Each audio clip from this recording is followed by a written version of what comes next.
Favourite and Tamil சினிமாவோட cult film maker Mysskin அவர்களை அன்போடு பேச அழைக்கிறோம். நான் எப்பயுமே லாஸ்ட்டில் தான் சார் பேசுவேன். ஃபஸ்ட்டே கூட்டம் நல்லது. ஆக்சுவலாக காலை வணக்கம்.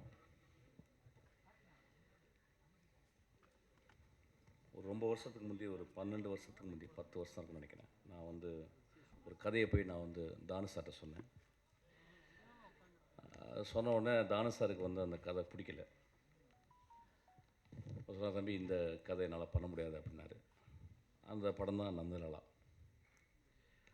ஒரு 10 வருஷத்துக்கு அப்புறம் தானு சாரை திரும்பி மீட் பண்ணி பேசும்போது நம்ம ஒரு படம் பண்ணலாம் தம்பி அப்படின்னாரு. அப்போ நான் கதையை சொல்லலை அவருக்கு. ஆக்சுவலாக இல்லை சார், நான் 10 வருஷத்துக்கு முந்தைய ஒரு கதை சொன்னேன். அந்த கதை உங்களுக்கு ஏன் பிடிக்கலன்னு எனக்கு தெரியும். ஏன்னா 10 வருஷத்தில் நான் புரிஞ்சுக்கிட்ட ஒரு விஷயம் யார்கிட்ட போய் என்ன மாதிரி கதை சொல்லணுன்றதை புரிஞ்சுக்கிட்டேன். அது ஒரு சின்ன எவல்யூஷன். அது ஆங்கிலத்தில் பிச்சிங்னு சொல்லுவாங்க. நான் பிச் பண்ணது ரைட்டான கதை இல்லை சார் உங்கள்கிட்ட அப்படின்னு சொன்னேன். இந்த கதையை அவர் கடைசி வரைக்கும், இன்றைக்கி வரைக்கும் அவர் கேட்கவே இல்லை. விஜய் சேதுபதி மட்டும்தான் சொன்னேன். நான் எப்பொழுதுமே தானு சாரை நான் உயரமாகவே பார்த்து கொண்டு இருக்கிறேன்.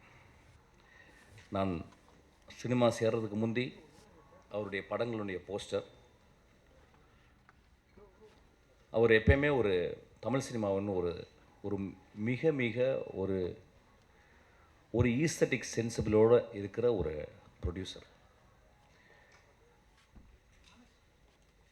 ஒரு நாளைக்கு 2 தடவை என்னுடைய ஆஃபீஸ்க்கு வருவார். நான் என்னை வரவே அலோவ் பண்ண மாட்டேன். நான் வரேன் சார் ஆஃபீஸ்க்கு அப்படின்னா, இல்லை தம்பி நான் வரேன். காலையில் ஆஃபீஸ்லேருந்து என்னை பார்த்துட்டு அப்புறம் நைட்டு பார்த்துட்டு போவார்.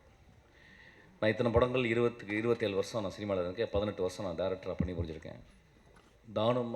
தானு சார் மாதிரி எனக்கு ஒரு சுதந்திரம் கொடுத்த ஒரு ப்ரொடியூசரை நான் பார்த்ததே இல்லை. ஏன்னா அவர் ஒரு படத்தை அவர் எப்படி எடுக்கிறாருன்னா, இப்போ இந்த படத்தை பற்றி மேக்ஸை பற்றி சொல்லும்போது, தம்பி ஒரு கதை ஒரு பையன் சொன்னான் தம்பி, அது ரொம்ப நல்லா இருந்துச்சு பாருங்கள். He always dreams about stories. அவருடைய இன்டர்வென்ஷனும் பார்த்திங்கன்னா ஒரு க்ரியேட்டிவ் இன்டர்வென்ஷன் தான் இருக்கும். யூஸ்வலாக ஒரு டேரக்டர் அப்படின்னா ஒரு படி வந்தால் பிறகு we unknowingly will become arrogant. We never listen to some people's counsels. But நான் சின்ன வயசு ஃபஸ்ட்டு படத்தில் அப்படி கிடையாது. என்னுடைய அசிஸ்டன்ட் டேரக்டர் தான் என்னுடைய முதல் கவுன்சில்ஸ், என்னுடைய ஜட்ஜ்மெண்ட்ஸ் எல்லாமே அவங்க தான் கொடுப்பாங்க. அதுக்கப்புறம் என்னுடைய ஒரு 11 நண்பர்கள் இருக்காங்க உலகளாவி.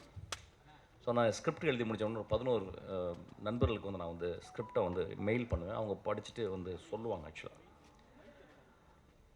எனக்கு இந்த படம் ரொம்ப வித்தியாசமாச்சு. நான் ஒர்க் பண்ணுற ட்ரெயின் படம் நான் எல்லாமே தானு சார்ட்ட சொல்லுவேன். ஏன்னா நான் ஒரு இயக்குனராக மட்டுமே ஒரு 50 லென்ஸில் போட்டுட்டு நான் I'm seeing my world and my world. But ஒரு ப்ரொடியூசராக அவங்க sometimes they were long lens, sometimes they were 24 lenses. ரொம்ப அகலமாக பார்க்குறாங்க. நான் நேற்று தானு சார்ட்ட நான் சொன்னேன். ஆக்சுவலாக ஒரு படத்தை 3 விதமாக பார்க்கலாம் சார். ஃபஸ்ட்டு வியாபாரமாக பார்க்கலாம். 2வது அதுக்குள்ள இருக்க டெக்னிக்காலிட்டிஸ். 3வது அதோடைய கலைத்தன்மை. சில நேரங்களில் கலைத்தன்மை முன்னாலும் டெக்னிக்காலிட்டிஸ் மிடில்லையும், வியாபாரம் 3வது ஆயிடுது. ஆனால் இன்றைக்கி ஒரு சினிமா அப்படின்றது ரொம்ப ரொம்ப ஒரு காம்படிட்டிவான ஒரு எக்ஸ்ட்ராடினரி இண்டஸ்ட்ரி. பட் ஆனால் ரொம்ப காம்படிஷன். ஸோ அதை நிறுத்தி வெளியே கொண்டு சேர்க்குறதுக்கு ஒரு ப்ரொடியூசர் படுற கஷ்டம் நான் கற்றுக்கிட்டேன், நான் பார்த்துக்கிட்டேன்.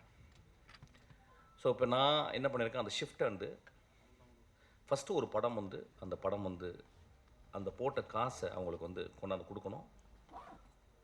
ஒரு சின்ன லாபமாவது அவங்களுக்கு ஈட்டி கொடுக்கணும். பெரிய லாபம் ஈட்டணும், சின்ன லாபமாவது ஈட்டி கொடுக்கணும். அதுக்கப்புறம் அவருடைய டெக்னிக்காலிட்டிஸ், அதுக்கப்புறம் தான் அவருடைய கலைத்தன்மை. அந்த கலைத்தன்மையை ஒரு நல்ல டேரக்டர் சப்டெக்ஸ்டாக வச்சு ஹீ கேன் அச்சீவ் தட். நான் எதுக்கு இதை சொல்கிறேன்னா, ஒவ்வொரு நாளும் தானு சார்ட்ட சில விஷயங்கள் நிறைய பேர் என்னை பற்றி சொல்லுவாங்க, நிறைய அரகண்டான டேரக்டர்னு. அஃப்கோர்ஸ் ஐ ஆம் in my own way to stick to my creative freedom. இப்போ தானு சார்ட்ட வரும்போது ஒரு தந்தை போல் என்னால் அவர்கிட்ட ஷேர் பண்ண முடியுது. ஒரு மகன் போல் அவருடைய எக்ஸ்பீரியன்ஸை அவர் கொடுக்க முடியுது. அப்படி தான் வெற்றி மாற்றி நடந்துக்கிறாரு, எல்லாத்தையுமே நடந்துக்கிறார். முதல் ஷோ காலையில் ரிலீஸ் ஆகுது இந்த நேற்று வெற்றிமாறனுக்கு. முதல் தடவை காலையில் ஷோ பார்த்துட்டு போயிட்டு அவர் போய் ஒரு பொக்கே கொடுத்தார். So he always follows. இந்த மாதிரி ஒரு சுறுசுறுப்பாக தானு சாருக்கு என்ன வயசுன்னு எனக்கு தெரியல, ஐ திங்க் 22 வயசுன்னு நினைக்கிறேன் ஆக்சுவலாக. இவ்வளோ சுறுசுறுப்பான ஒரு மனிதனை நான் பார்த்ததே கிடையாது ஆக்சுவலாக என் வாழ்நாளில். நான் இளையராஜாவை பார்த்துருக்கேன் ஒரு மியூசிஷியனாக, but a producer I have never seen such a most agile and always active. Always வந்து தம்பி இப்படி பண்ணலாம் அப்படி பண்ணலாம். நேற்று கூட ஒரு பாட்டு பண்ணி போட்டேன் வந்து, தம்பி நல்லாயிருக்கு இன்னும் கொஞ்சம். So he gives me more energy.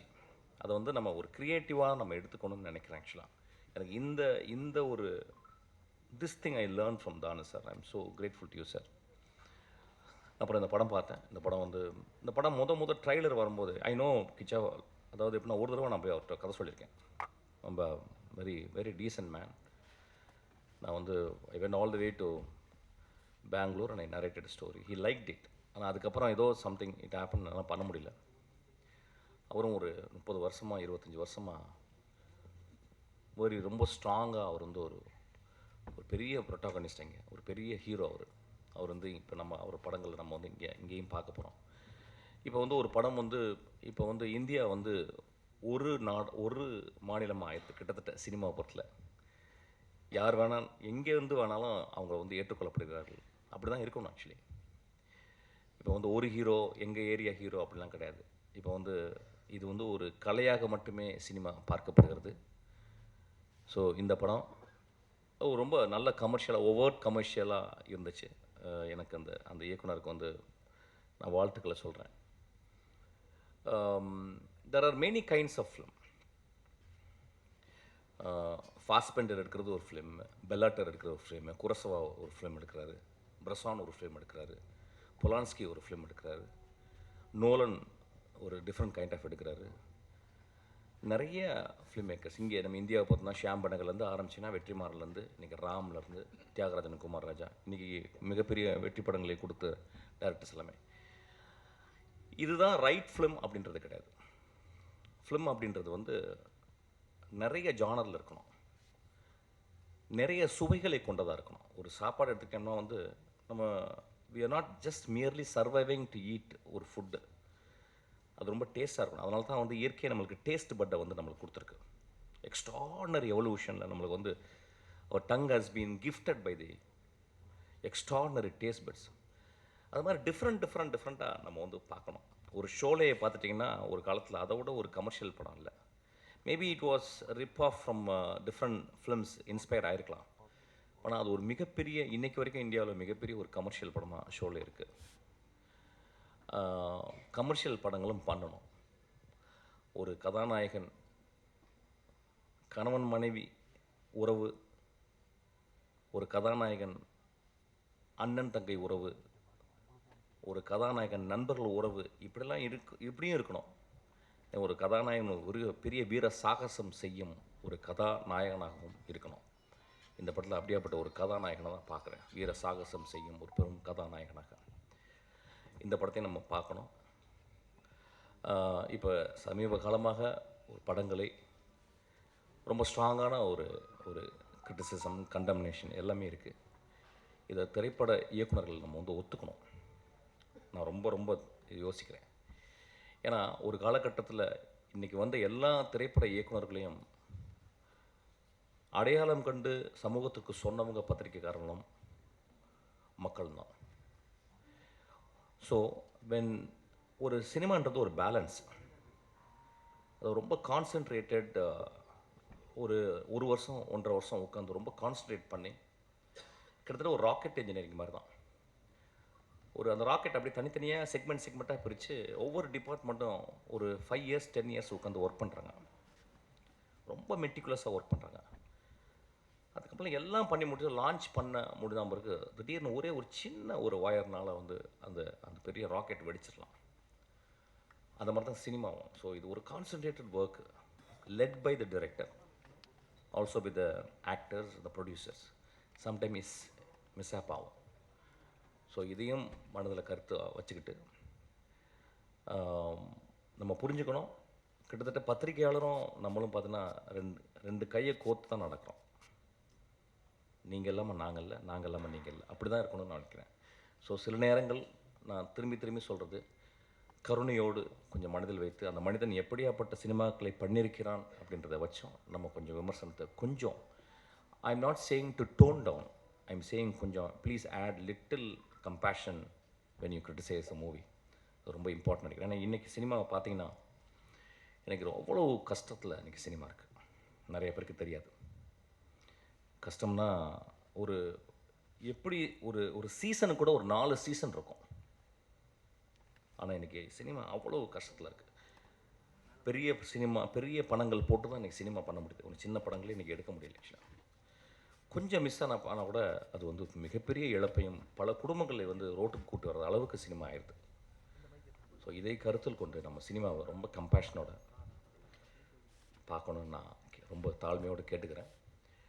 இந்த படம் ஒரு மிகப்பெரிய வெற்றி படமாக அமையும். இந்த படமும் ரொம்ப கலை ரீதியாக இன்னொரு ஏரியாவில் ஒரு ஜானரில் இது வந்து ஆடியன்ஸை வந்து ஹோல்ட் பண்ணும். இட் ஷுட் அரெஸ்ட் அவங்களோட இன்ட்ரெஸ்ட்டை வந்து இன்னும் அதிகப்படுத்தும். இந்த படம் கிச்சா அவர்களுக்கு மிகப்பெரிய தமிழ் வெற்றி படமாக அமையணும்னு நான் ஆசைப்பட்றேன், வாழ்த்துறேன். இந்த படத்தை இயக்கிய அந்த இயக்குனர் அவர் பேசும்போது தெரிஞ்சது ரொம்ப எளிமையாக இருந்தார். தன் மனைவியும் மகளையும் சொன்ன ஒரு டேரக்டர், அவருக்கு ஒரு கிளாப் அடிப்போம். ஆக்சுவலாக அதுதான் முக்கியம் வாழ்க்கையில். ஆல் த திங்ஸ் எல்லாம் பண்ணி முடித்த பிறகு வாழ்க்கையில் வந்து நம்ம சொந்தங்களுக்கு தான் எல்லாமே பண்ணுறோம். எல்லா குட்டிக்கரணங்களும் சினிமா ஒரு மிகப்பெரிய குட்டிக்கரணம் தான். ஆக்சுவலாக நான் எல்லாம் பண்ணுறதும் என்னுடைய மகளுக்கு தான் ஆக்சுவலி. ஸோ அது மாதிரி அந்த டேரக்டர் சொல்லும்போது எனக்கு ரொம்ப மூவ் ஆகிட்டேன். அதுக்காக இந்த படம் ஓடும் சார், பெரிய ஹிட் ஆகும் சார். வந்திருக்கோம் எல்லாருமே நான் ரொம்ப வாழ்த்துறேன். தானு சார், நீங்கள் எப்பொழுதுமே மனிதர்களை கண்டுபிடித்து அவங்க கதையை கேட்டு அந்த கதையை நேசித்து அந்த படங்களுக்கு வந்து உங்களுடைய சம்பாத்தியத்தையும் உங்கள் உழைப்பையும் நீங்கள் கொடுக்குறீங்க. உங்களுக்கு இந்த இயற்கையை உங்களை பத்திரமாக பார்த்துக்கும் சார். இன்னும் ஒரு 50 ஒரு 100 வருஷம் நீங்கள் வாழணும்னு நான் வாழ்த்துறேன் சார் இந்த இயற்கையை. சொல்லலாம் வந்து தானு சார் வந்து இப்படி மேலையில் புகழ்கிறாரு அவர் படம் பண்ணுறதுனால அப்படின்னு சொல்லிட்டு, அதில் ஒரு துளி கூட உண்மை இல்லை. நான் ஏற்கனவே அதான் சொல்லி ஆரம்பித்தேன். தானு சார் என் படத்தை பிடிக்கலன்னு சொல்லி வந்தார். இன்றைக்கும் அந்த படத்தினுடைய கதையை நான் அவருக்கு சொல்லவே இல்லை. ஏதோ என்னுடைய படங்கள் வந்த விதங்களை பார்த்து எனக்கு ரொம்ப நேசித்து அவர் இந்த படத்தை கொடுத்துருக்காரு. இந்த படமும் நான் I don't say it's a great film, it's a very humble film, very form wise நான் நிறைய விஷயங்கள் ட்ரை பண்ணியிருக்கேன். அதுக்காக எனக்கு அவ்வளோ ஒரு நாள் கூட எனக்கு வந்து அவர் சளைக்காமல் நான் கேட்ட பணத்தையும் நான் கேட்ட டெக்னீஷியனையும் அவர் கொடுத்துக்கிட்டே இருக்கார். ஆக்சுவலாக I feel very proud to work under Thanu sir. நான் எப்பொழுதுமே நீங்கள் கூப்பிடும்போதும் உங்களுக்காக நான் படம் பண்ணுவேன் சார். என்ன ஒர்க் நீங்கள் கேட்டாலும் உங்கள் ஆஃபீஸில் வந்து நான் பண்ணுவேன் சார். Thank you so much.